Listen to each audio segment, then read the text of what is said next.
folks, the S&P 500 got beat down like a rabid dog today. But for our lovely spoiled brat traders, we knew this was an opportunity to exploit. An opportunity to exploit the masses. And I was originally going to go on here today and tout you folks who played some of our spoiled brat trades today and saw success. Like Jumia, which was up like 25% from morning lows and broke into all-time highs. Or our PLTR play, which was up 20% at highs today. We talked about that one on Saturday, I believe. Or Lemonade, which we said to dip buy after bottoming here, that had almost completely recovered today. Or Huya, we almost called the bottom out perfectly on this bad boy, and it almost hit exactly where we had wanted it to. Or even Workhorse, that we said in yesterday's video and a video a month ago was going to break into all-time highs. But all these plays, while they did do well during parts of the day, well, the stock market is a very fast game, and guess what? A lot of them cooled off afterwards. So instead of touting winners, I want to tout you folks who are actually choosing spoiled brat plays like these, doing your due diligence in them, and then having the confidence to hold until you get to your price target. We have been tested and rewarded over and over again with tons of these plays. And what pays is not just having the correct analysis, but also having the stomach to believe in your own analysis, even when the market is shouting against you. Sometimes the market is a mixed bag and it tests you and it makes you dedicate yourself to the process. And that is why we always recommend that you trade like a spoiled brat.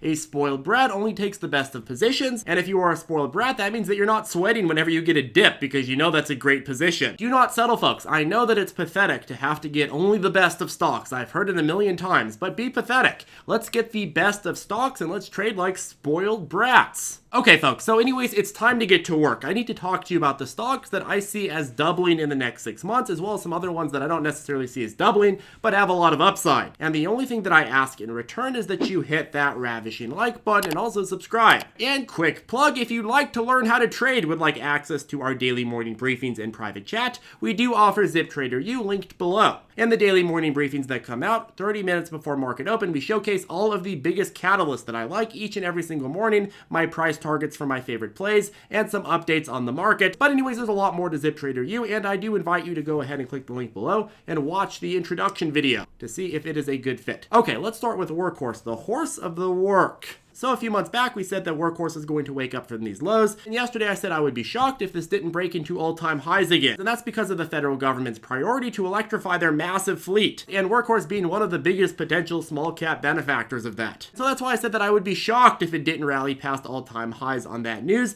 and it actually already did rally past all-time highs on that news. That was a lot faster than I thought. I was really talking like 2 months, but hey, I'll take the next day rally too. We've already seen just how far this can go on mere speculation on what this Biden priority means for the stock. And because this is a news rally, you could expect that this isn't going to withstand itself. It's already given back quite a lot. Once Workhorse starts getting closer to receiving actual value instead of theoretical value, the actual value being more orders, more cash flow, more cash advances, instead of just the idea that Workhorse could be a benefactor, well then you're going to see a little bit more stabilization and you're going to see a little bit more consistency in terms of an uptrend. So again, I'd say that anything under $30 for this is a good deal. Back when we talked about it a couple months ago, it was a great deal. It was charging at the lower threshold, and now you are paying a premium, but there's also a lot more value now. So I'd say anything under $30 for this is a good deal. You'd be buying it at a price that is much cheaper than when Workhorse had a lot less going for it. Workhorse is taking a breath right now. I would not be shocked if Workhorse breathes a little bit more and then we get another uptrend. Okay, CLII. So CLII is going to be merging with EVgo. EVgo is the leader in the next generation of charging stations. Get charged up, folks, because this is a charge stock. But honestly, I think the other competitors are probably going to start trying to catch up to this, and I wouldn't be shocked if it sees a lot more competition in the next 5 to 10 years. However, right now it is the pick in terms of buying something based on the next generation of EV chargers.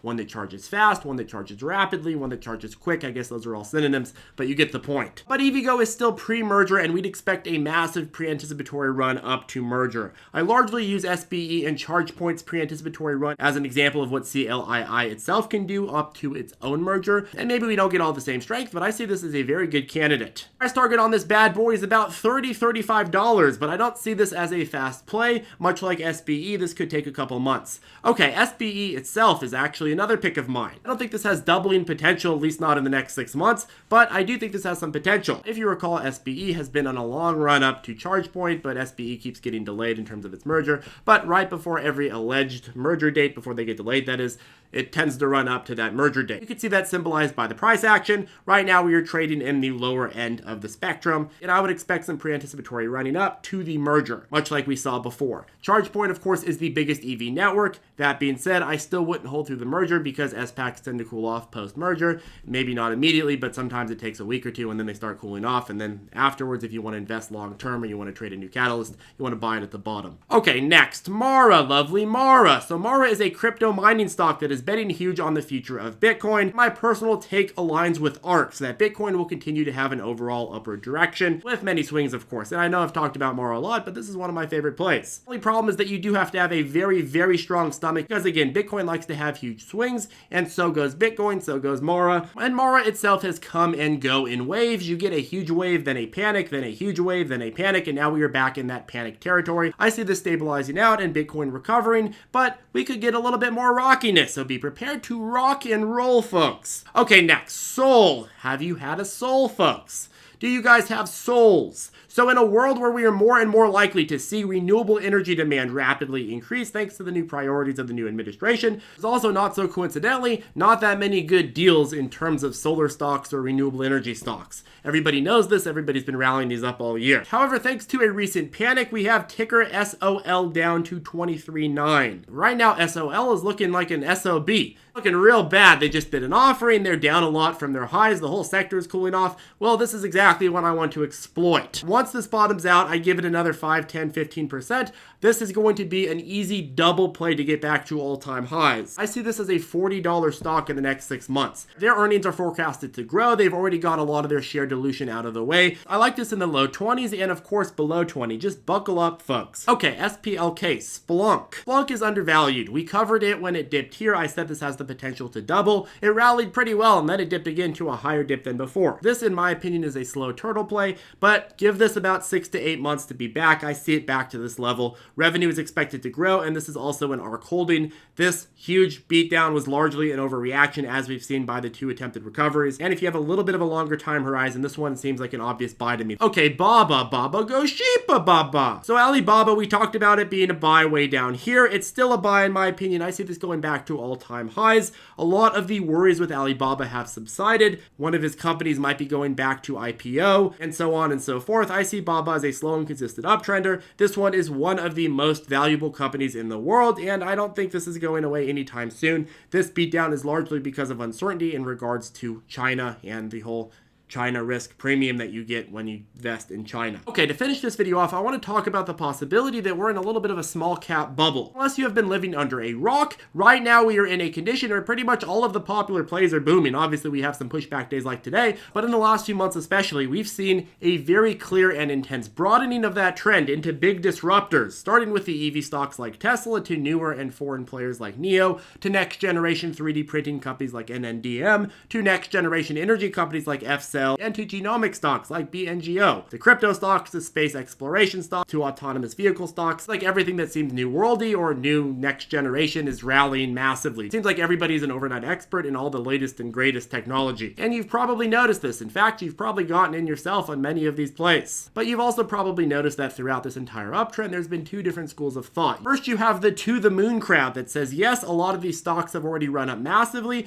but it's just getting started and it's not too late to buy in. This crowd likes to relate rallies to the Tesla phenomenon. They say despite the mainstream folks screaming that Tesla was overvalued at nearly every single price point for the last 3 years, it just kept doubling and doubling and doubling. And then you have the eternal we're at the moon crowd that may say, hey, yes, there's a lot of potential. But we've already factored all of that in. This crowd likes to relate these intense rallies back to the tech bubble where everyone was buying tons of companies that were poorly understood and heavily inflated, which then led eventually to, as we all know, a huge bubble popping. And obviously not everything is black and white. You have some people who were the at the moon crowd deciding that they're the to the moon crowd because everything's rallying up so much and they want to get in on the action, and then vice versa. And I think that a lot of people are sort of screwing themselves over because literally at every point people say, oh my god, everything is overvalued, I don't want to buy it, and then they keep seeing it going up and up and up, and the more before it goes up. Like, oh my God, I don't want to buy it. It's even more expensive than before. And then you have the people who are like, oh, well, it just kept going up. Oh my God, oh my God, oh my God, I need to buy it. There's no risk at all. It just keeps going up forever. And obviously, both of these mindsets are stupid. My take is that if you're going to buy any of these disruptive stocks,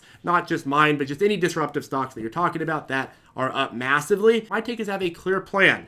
Are you willing to hold this through a downtrend, or are you going to cut out at validation? But you have to have a clear plan. I recommend fine-tuning your stocks to fit the market that it's in. For example, if you look at NIO is obviously a great company, but it doesn't really have the ability to double, triple, quadruple to the same extent that it did, 3-4 times ago. Why? Because the market there just doesn't make sense for it to double or triple. Whereas with an earlier stage company, you get a lot more potential for double and triple power because it has so much more market to gain. So just a few things to think about. I'm very bullish on NIO. I see NIO continuing to go up. But the truth is that overall, most stocks, once they get to a very large market capitalization, the growth rate slows down. You see that with everything. Apple grew much, much faster in the beginning than it is doing now. And Apple's growing a lot in terms of market cap. In terms of percentage, not really, because it's such a big whopper. Tesla is really the only exception that you could see moving very, very strong. But if Tesla was to double a few more times, it would literally be taking over the entire world. There would only be Tesla. So some things to think about. Anyways, folks, if you have any questions, feel free to reach out to us below or join us in ZipTrader Circle. If you were wondering what broker to trade these stocks on, well, we always like to send new traders over to Webull, and they are offering 4 free stocks if you sign up and deposit with our link in the description below. They have many great tools such as after hours and pre-market trading and a lot of good scanners, so make sure to check them out if you are broker curious. And of course, if you'd like to learn how to trade, would like access to our morning briefings and private chat, well, we also have ZipTrader U linked below.